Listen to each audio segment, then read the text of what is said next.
I want to tell you a story. This is a story about a card game. But don't worry, this isn't some story about your grandmother's game of euchre. Oh no, because this is a story about a card game that is crooked. More crooked than any backroom game of poker, but at the same time easier to learn than a child's game of Snap. This is a card game that uses only 1, 2, 3 cards, and it's called Chasing the Ace. Now on the outside it seems easy enough. After all, you've only got 3 cards and all you need to do is keep your eye on that one winning ace.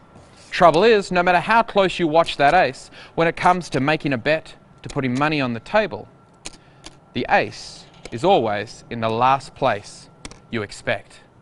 You see, chasing the ace isn't a game of chance or a game of skill. Hell, chasing the ace isn't a game at all. It's a scam.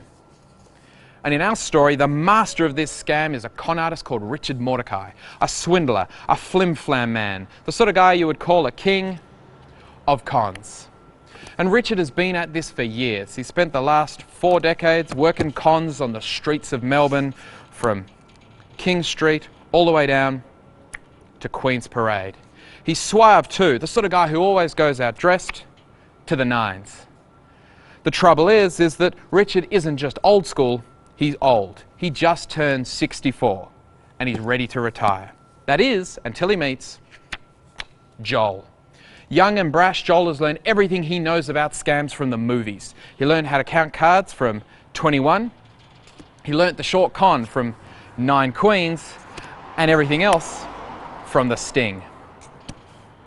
So Joel eventually convinces Richard that the two of them should team up, that they should form a duo and scam people together. And so Richard and Joel form a pair. And for a while, everything goes great. They have success in spades.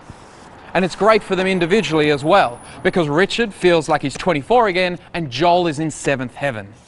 For the first time in both men's lives, it feels like everything is finally coming up aces.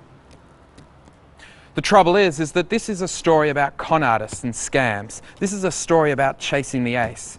And in stories like this, things are never quite what they seem.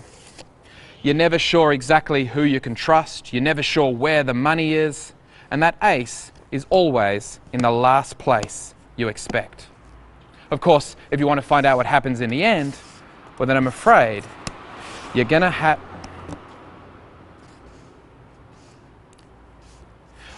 Well, if you want to find out what happens in the end, well then I'm afraid you're gonna need to read the book.